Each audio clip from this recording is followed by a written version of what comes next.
All right. We are about to get into the cross-examination of Cassie Ventura.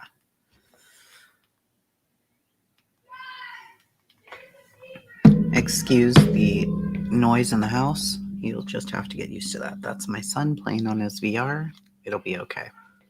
All right. We are going to start. This is the cross-examination. So the person doing the cross is Estavo. I assume that's the attorney's name. So I'm not going to say his name every single time, but when she answers, I will. So let's begin. Miss Ventura, you mentioned in your earlier testimony that you would go to Dwayne Reed to buy candles and set up the room. Yes. At that time, did you understand that Mr. Combs was going to take another video of you? Objection, speculation. The judge tells the attorney to move on. Did you ask if he had any pills on him? Cassie, yes. What kind of pills were you taking then? Cassie, opiates. You deleted videos from your device, correct? Cassie, yes. What had you written along with those videos? Cassie, that I needed to feel this, that this is my husband, the only one who will see this side of me. Maybe I'll just show this on screen too so you guys can read along if you'd like.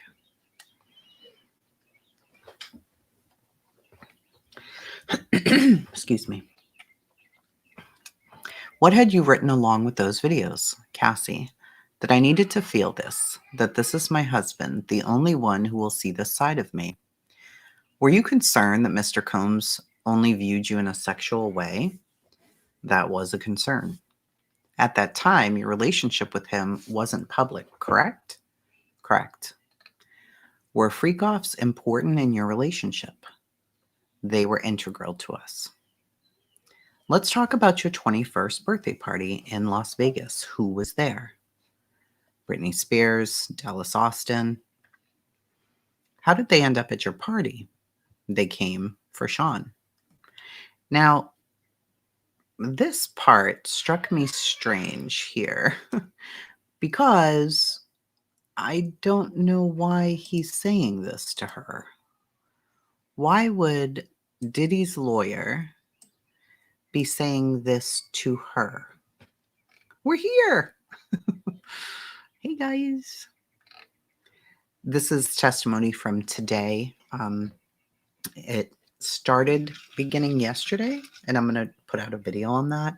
I'm going to try to create a whole video of all testimony thus far. It'll just be a standalone video. But this is very strange. So his attorney says, "You're very beautiful and charming." She says, "Thank you." And he says, "It's true." Okay. Who is Tommy Mottola? A well-known producer. Would you say you were an up-and-coming star at the time? Cassie, I guess you could say that. After signing with Bad Boy, your relationship with Mr. Combs remained platonic? Cassie, yes. You had a rough performance once. Was that on 106 in Park? Cassie, yes, it did not go well for me. How did Mr. Combs help you afterwards? Cassie, we did a YouTube video and he told me everybody makes mistakes. What happened during that performance? I couldn't hear myself. Oh, I remember this. I remember this happening. It was a long time ago. Okay, you were dating Mr. Leslie at one point. How much older was he than you? 10 years. You later traveled to Miami with Mr. Combs. The event flyer said one thing, but was the real reason to spend time with him. That's true. You had a tattoo of Mr. Leslie's initials, correct? Yes. How many tattoos did you have at that time? AUSA says objection, relevance. The judge overrules it, but let's keep it moving. Cassie says 3. One was on your arm. What did it say? Cassie, no regrets.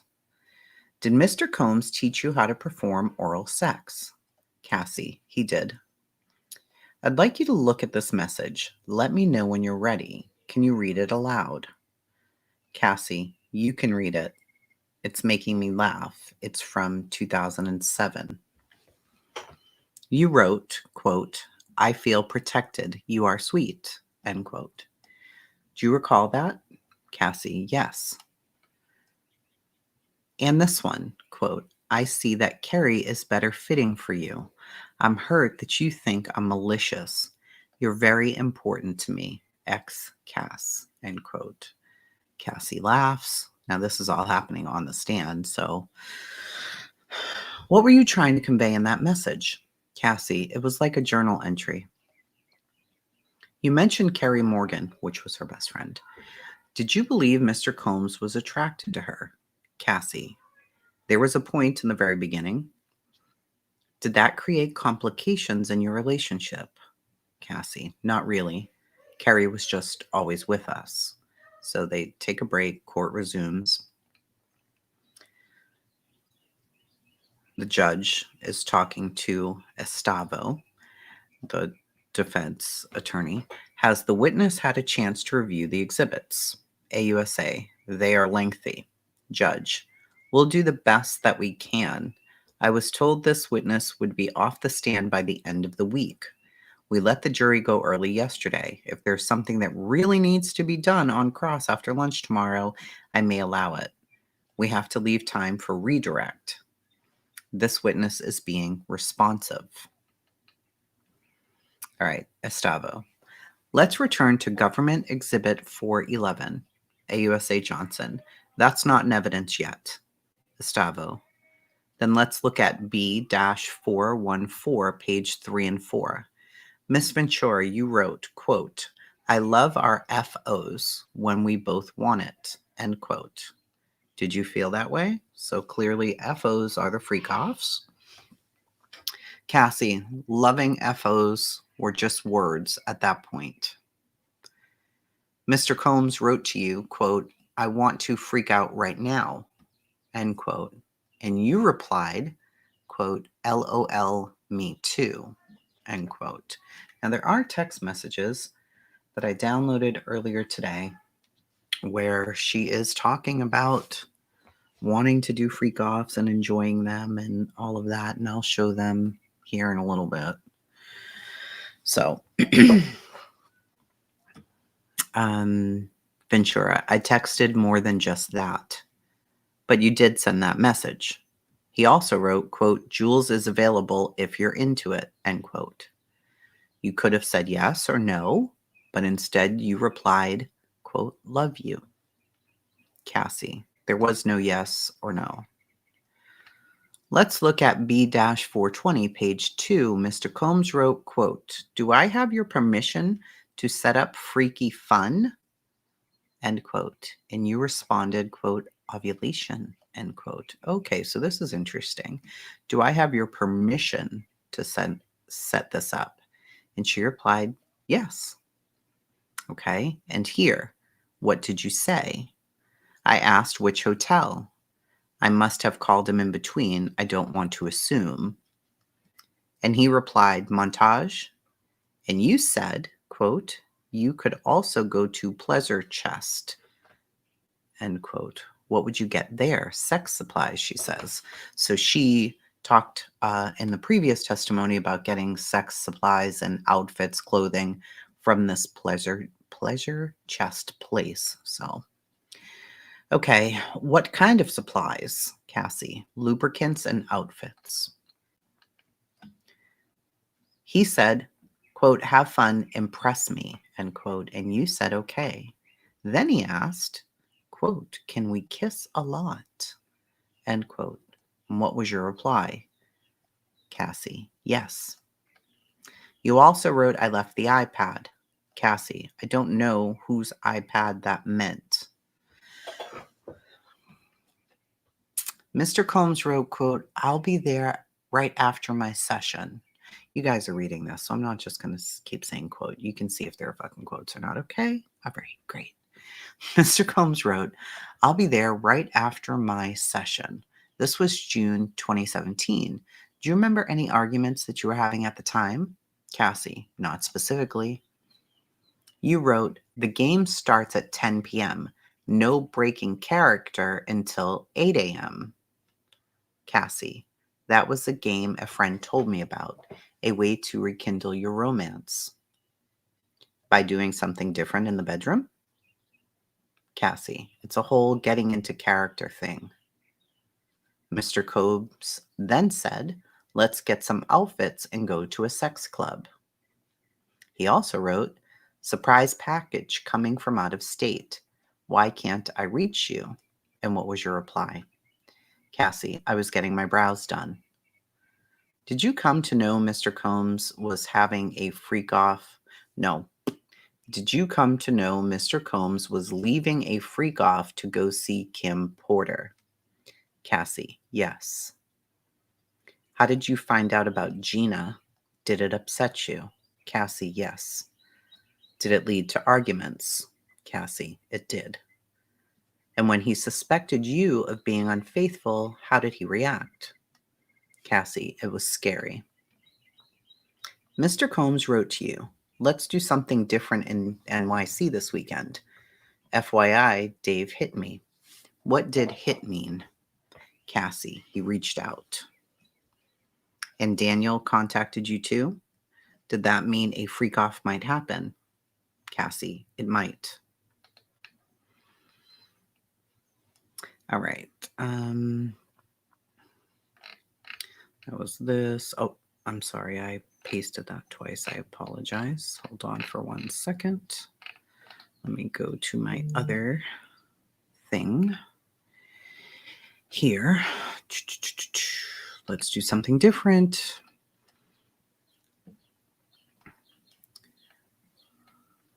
All right. And Daniel contacted you. Did this mean you might have a freak off? Cassie, might. You would heat up the baby oil? Cassie, yes. Now this is from the day before the Intercontinental Hotel incident. AUSA Johnson interrupts and says, this is a long document. We need time to read it. The judge says, we're in the home stretch of the day. Let's get the jury back. All rise. He asks, is this from March 4? AUSA says, with UCT time, it is March 3rd. Okay, Mr. Combs refers to accessories. Cassie, for the premiere. And you sent him an explicit message. Cassie, yes. He responded with a number of M's. He wrote, too bad you have to work, LOL. Cassie, he did. And you asked him, are you feeling better? Then he's discussing a bodily function. Cassie, yes. Cassie, could we clarify what time these messages are really from with the UCT? AUSA, there's a stipulation on that. Mr. Combs went to your premiere lunch at the London Hotel. Cassie, he did. Then he says, I just got out of a spiritual therapy session. Cassie, I asked, how did it go? He said it's a process. This is leading up to the hotel incident.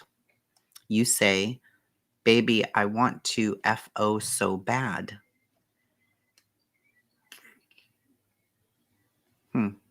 You were asked in your direct and you said you didn't want him to ruin your premiere.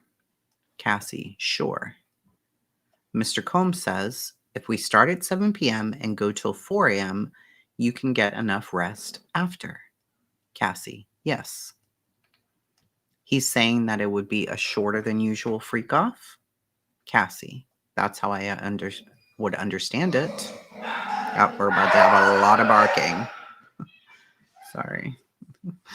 That's how I would understand it. And what do you say? Cassie, Kerry is here. We can't do it at my house. My daughter came home, so my dogs are yelling. Okay, you say, that guy is sick. I'm not going to ask you what you meant. So you were turning to Johnny. Was he a dancer or an escort? Cassie, we hired him as a dancer, but he did what an escort does. Do you remember the beginning of the freak off in the Intercontinental? Cassie, not really. The drugs were bad. MDMA, right? Cassie, I have no idea. So then it's 5 o'clock. Jurors, you may go home, blah, blah, blah. But hold on. Let me grab this over here. Why do my dogs have to... What? Tell me why they do this. Anybody? Does anybody fucking know why they're this loud? Because I don't. It's absolutely ridiculous. There's no reason for it.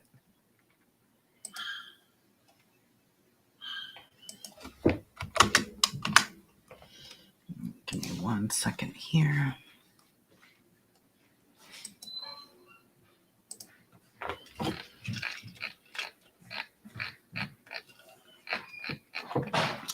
Let me see if it comes up.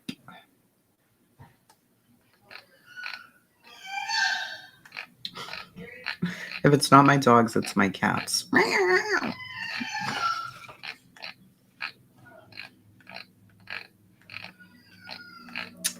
is it? I had it just a minute ago.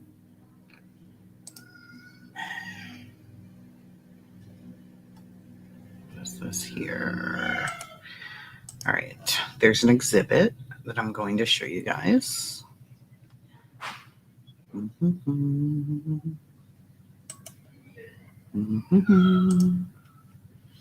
Here's some text messages from Cassie and Diddy. He says, hi babes, I'm on live. What are you doing? 1 second.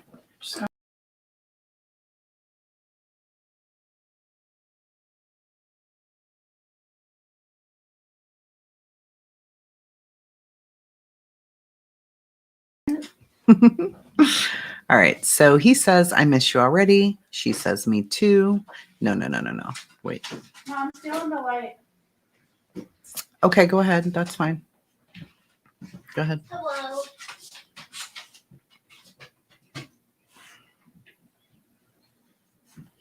Let me make sure I know what color's which, because I think it's the other way around.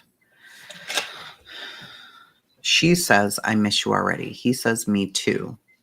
She says, when do you want to do a freak off? LOL. He says, LOL, I'm just going to change. I'm always ready to freak off. Or is it the fucking other way around, Tracy? Let's see here. I want to be sure. I don't want to give you the wrong information.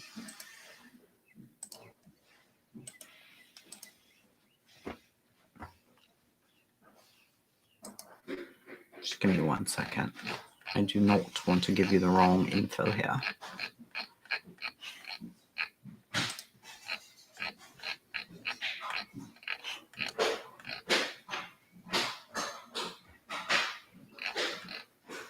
She's just breaking my whole damn light.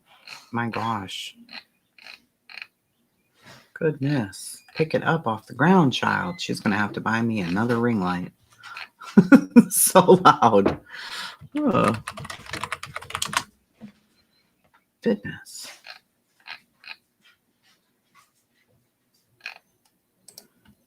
Okay. Blue is Cassie. Blue is Cassie. So he says, I miss you already. She says, me too. He says, when do you want to do a freak off? LOL. She says, LOL. I'm just going to go change. I'm always ready to freak off. He says, you tell me the day you choose. She says, it can be whenever. He says, name the night. She says, I feel like the weekend, a Friday night would be best, so we would want time to recover for the work week. This coming weekend is the only one I have until the 28th. He says, okay, I'm on it. She says, LOL, but if you can't, we can always do it during the week. You know, that doesn't matter to me. He says, Friday it is. I just wish we could get Jules here. She says, LOL, maybe we could. Don't know him that well. And then Diddy says, want to call him and feel him out? And she says, I can do that. So I have a question for you guys in reading these. This is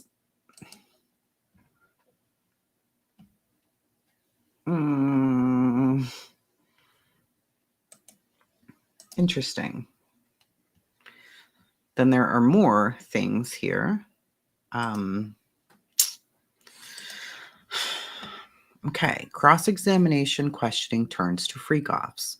Much of the previous testimony on Tuesday and Wednesday focused on the alleged sexual event Combs staged. Now defense attorneys Anna Estabo is questioning Cassie about those same topics, presenting text exchanges to suggest she participated enthusiastically. She's reading Diddy's text messages aloud while Cassie reads her own. When do you want to do the freak off? LOL. Cassie, I'm always ready to freak off. 2 days later, Cassie texted him again. Combs says, I can't wait to watch you. I want you to get real hot. She says, me too. I just want it to be uncontrollable.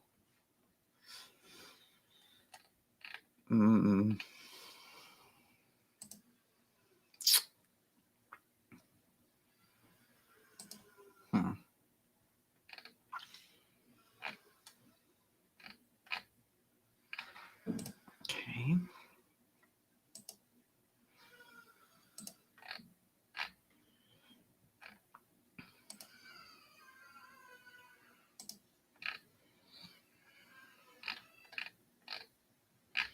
What are we thinking as we are seeing these? I mean,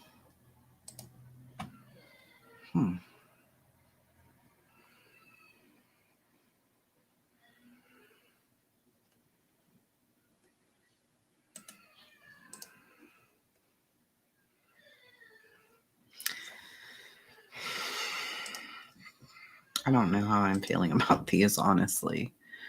Okay. Miss Ventura, this is from Mr. Combs to you, and you respond with an extremely explicit message, right? Cassie, yes. This is 2 days after the planning of a freak off, right? Yes.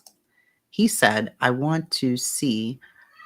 And how do you reply? Cassie, I can't wait either. You wrote, I feel like I want to fuck, right? Cassie, that's what it says. Mr. Combs says, I'm so horny, I can't concentrate. And what do you say? That I will go to Dwayne Reed for candles and then set up the room. Do you understand that he was going to take another video of you? AUSA, objection, speculation. Huh.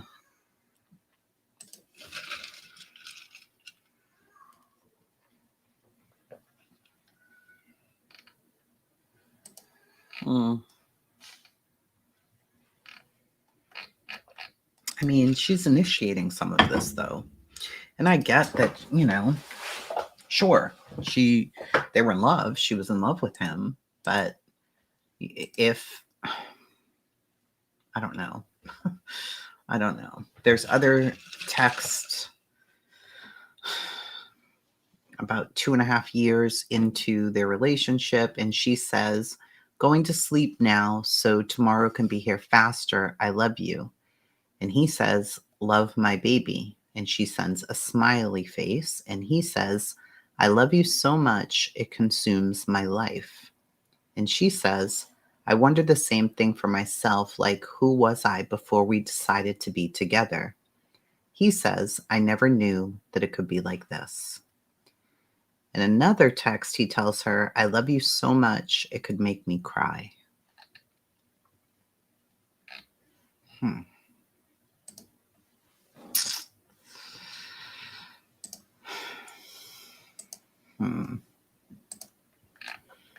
I don't know. I honestly, truly am.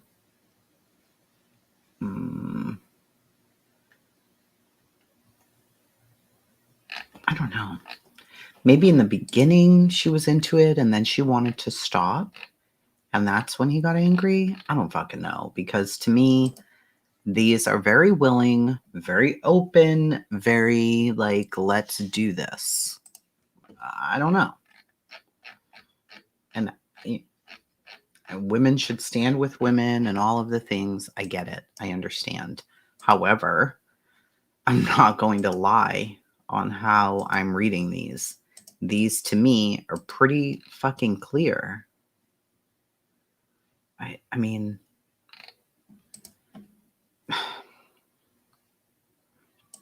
they're very clear. I'm just seeing if there are more that I've not seen yet. I don't know.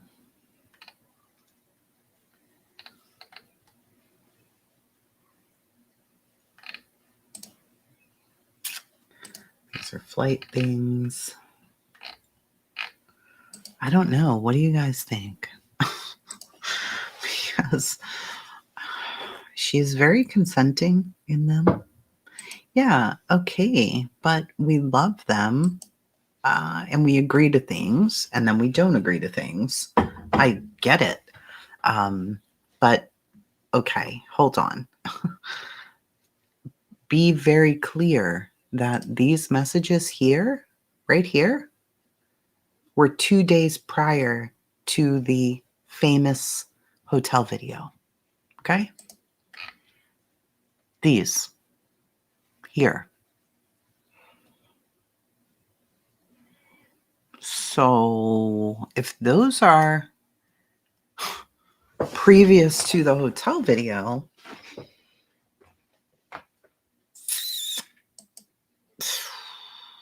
I don't know. It's a lot. That's a lot.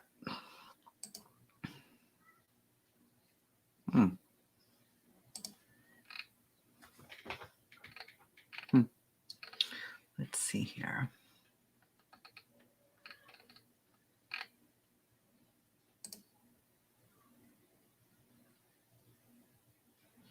Okay, we already saw that exhibit. There's another one here that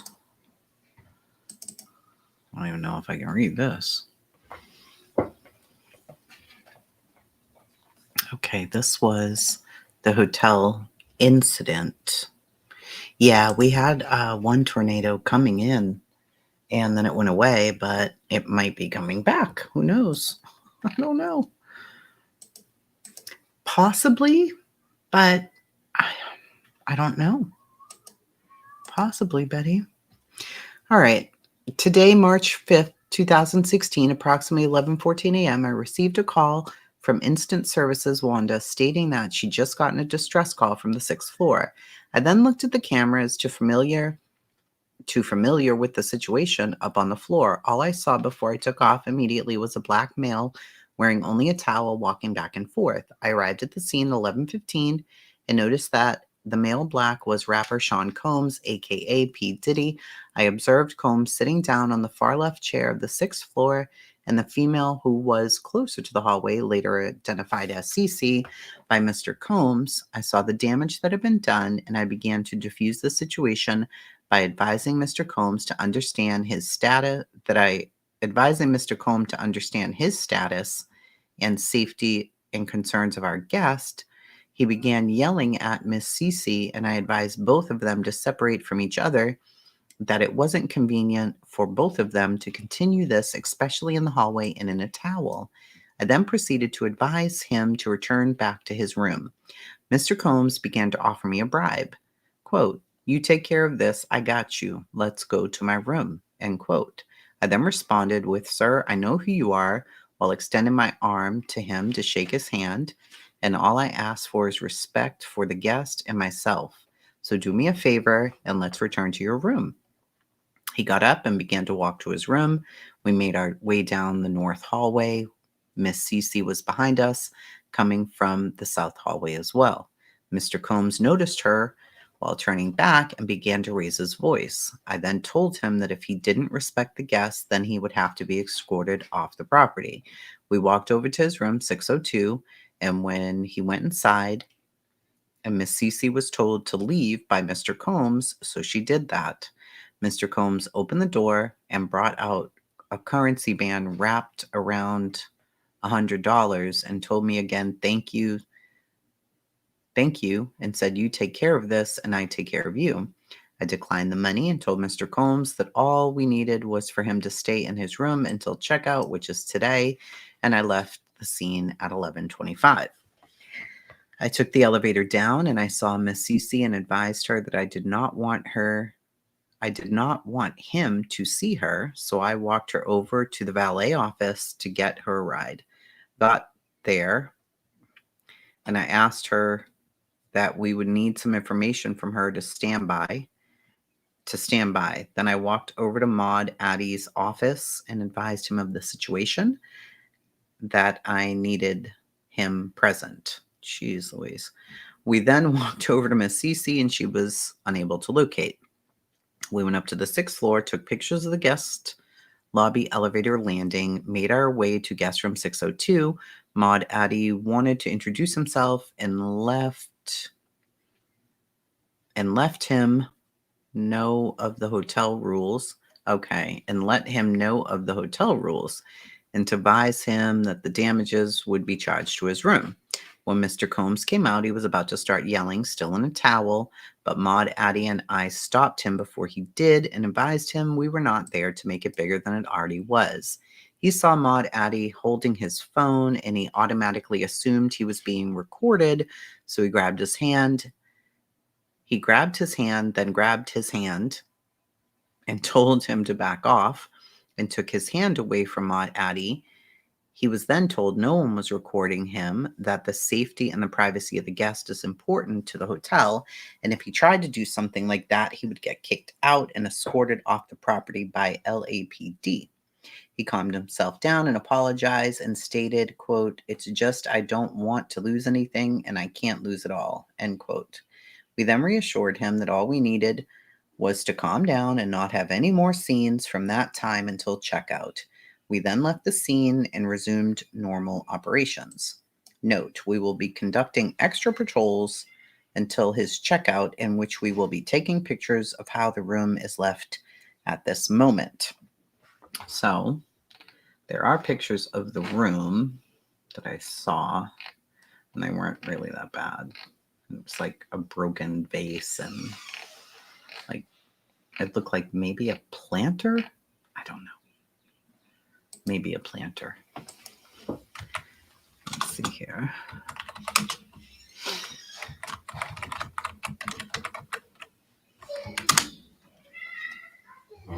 Oh no, here we go with this crying ass cat again.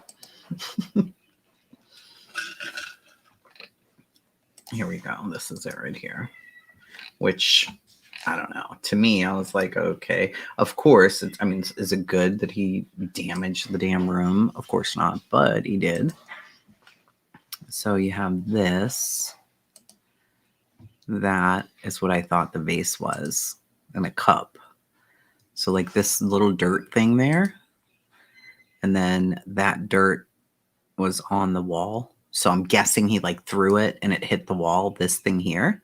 Because it looks like it had plantings, dirt or something like that in it. But I couldn't tell for sure. So let's see.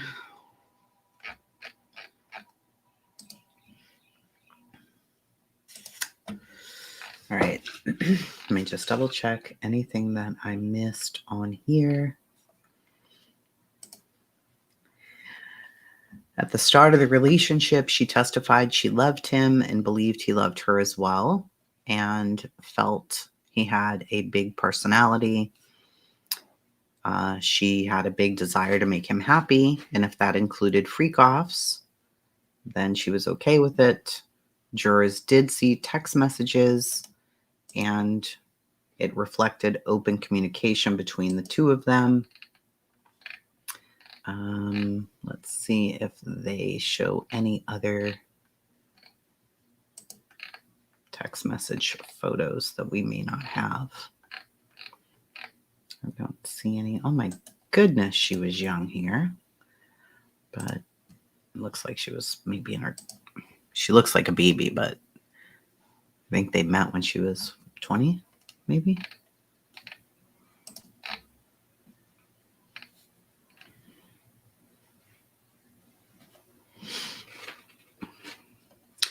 So there is an email that says, Combs says, it makes me so happy that you would fly to Atlanta just to see me. I'm a very lucky man. I love you. I miss you. And I can't wait to hold you. She responds, I'm a very lucky woman. I miss you so much. I'd fly to wherever you needed me, whenever. I love you. And they were together for 11 years.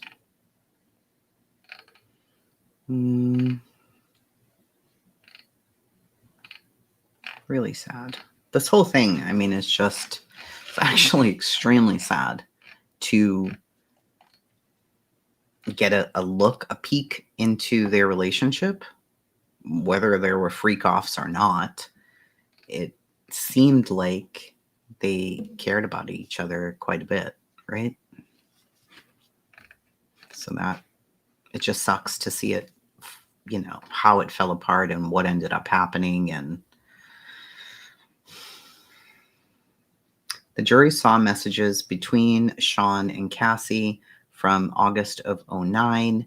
She was asking for more pills and asking him about deleting a video. In the text, she asks him if he, quote, has any more pills. Ventura testified that she was using opiates like Norco around the time these messages were sent. I have no idea what Norco is, but in the same text, she also mentions deleting a video, but testified she wasn't sure what kind of video she was asking him to delete, and it could have been a freak off.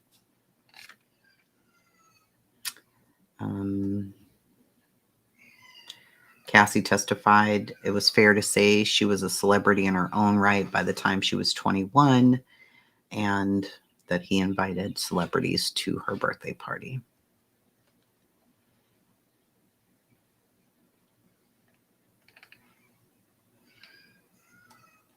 I guess she was dating a different guy prior who was also 10 years older than she was. Jury saw texts from 2017 when Cassie was telling him that she loves the freak offs when we both want it. That those were just words. Somebody named Gina. I'm still not sure who Gina is, though. I don't know. Oh, 1 second.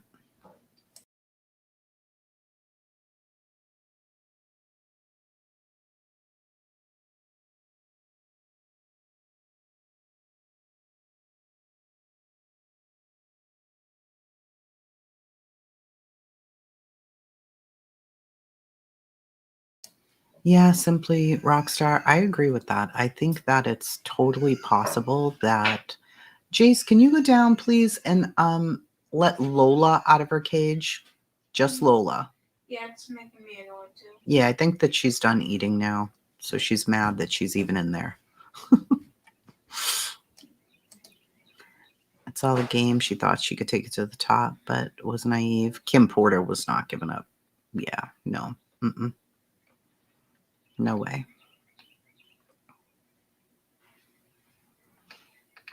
Yeah, all of these things imploded on them, which is extremely sad to me to see how... Ugh.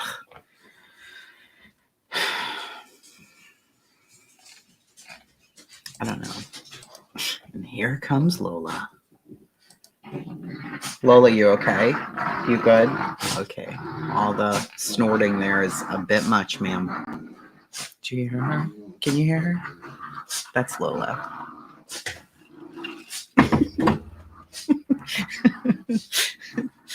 She came back up to get her toy because she's pissed off that she had to eat in the cage because she wants to attack everybody who's near her while she's eating. So there's that. Cassie told the court that Combs expressed concern about getting caught in the, quote, matrix. That was their code for getting too high during the freak-offs. Cassie proposed a shorter freak-off session at the Intercontinental to avoid getting too high before her film premiere. Quote, a matrix is like the high, and we would be getting too high for anything sexual, so there would be no performance, end quote. Okay. Cassie was asked by defense if she took a bad batch of MDMA at the Intercontinental before they were caught on the security cameras. Cassie responded she didn't recall exactly what she took or how the freak-off began at that hotel. That testimony brought an end to a grueling day of cross-exam that will continue tomorrow morning. So that's interesting. They're assuming that whatever drugs that they were taking for that particular freak-off might have been like a bad batch and things went crazy.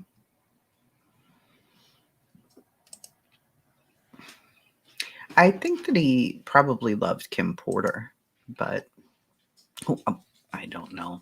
I have no idea. Who knows, really?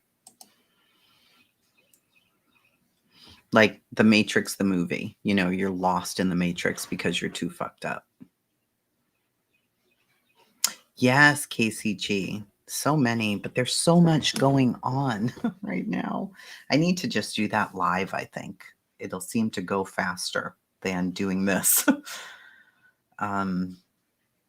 So we have another series called My Dad is a Serial Killer and I Need Your Help, by a woman who believes her dad is an actual serial killer, which is wild. And it's extremely interesting. She's made some updates recently, and I haven't been able to get those done because I've been watching Karen Reed, and then now I'm following this. So it's been a lot. What else is going on? There are new documents in the Brian Koberger case, which I will start following a little bit closer as we get closer to the trial. I'm not gonna follow it now. It's just, there's too much crap in it. Karen Reed's case, of course. Let's see. Anything else? I'm just looking through my notes. I've been trying to follow this other trial, but I just know that I can't. So I've just been saving it. It's California versus Dominguez, day 10, the Davis stabbings trial. I just can't. I'll get all the information confused because there's far too many trials right now. Yeah, we need to know the things. Oh, this series is so good. Oh my goodness. It's just been crazy. And the possible serial, non-serial killer in New England. I just don't know. I truly do not know what is going on there. I don't. Cryptid query.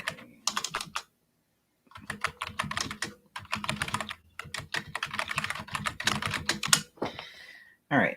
I will read you a tiny bit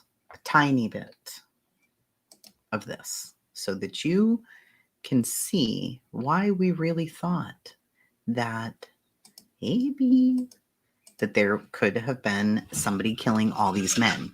Okay? All right. If you were to hear of young men disappearing after a night of partying and ending up dead in a river, you might be quick to call it a tragic accident. You might think it was common for young, foolish, drunk men to die in this manner. But why would you think that? One possibility is that you've heard of the sheer number of cases that seem to indicate this scenario. But what if this isn't what's occurring at all? What if something more sinister is taking place? The trouble with these cases, the thing that got my attention, is also the very thing that seems to make them so dismissible. They are incredibly predictable. In fact, many cases are practically cookie cutter, but some are so similar that they seem to go far beyond coincidence. After my obsession with unexplained missing person cases that was sparked by David Paul, I never say his name right. Polides, missing 411, just leave me be. I couldn't help but to notice them more. And then Dennis George went missing. I saw flyers posted around Boston, his eyes following me daily, and my heart fell. I felt a bad feeling in my gut as I connected him to other cases. I remember telling friends that if the precedent was correct, he would be found dead in the Charles. And 1 month later, Dennis was found in the Charles. The police did not suspect foul play, but very little information has ever been made public. And that's not for lack of trying. So I'm just going to list these cases, okay? And I'm just going to give you the dates and the name. John DeVario, 49 years old, March 2003. Dustin Willis, 26, March 2007. William Hurley, 24, October 2009. Eugene Losick, 26, February 2010. David Mark, 24, February 2011. Franco Garcia, 21, February 2012. Jonathan Daly, 23, October 2012. Eric Munsell, 24, February 2014. Josue Quippy, 18, October 2015. Dennis, that we just talked about, 21, November 2015. Zachary Marr, 22, February of 2016. Then there are more cases, though, that end up popping up. Gerald Gelb, 44, August 2001. Daniel Munn, 20 years old, December 2003. David Crockett, 45, January 2004. John Pike, 23, June 2007. Neil Babson Maximus, 22, October 2007. Justin Marshall, 30 years old, June 2010. Christopher Martin, 24, December 2011. DeAnthony Green, 23, July 2012. Pedro Colon Rodriguez, 69, October 2012. Joe A. Gage, 32, January 2013. And Shiloh Morgado, 36, August 2015. Now that's just until they tracked it. There are many more. There are many, many, many, many more. So that was something I always looked into. And now there's this whole serial killer thing in New England.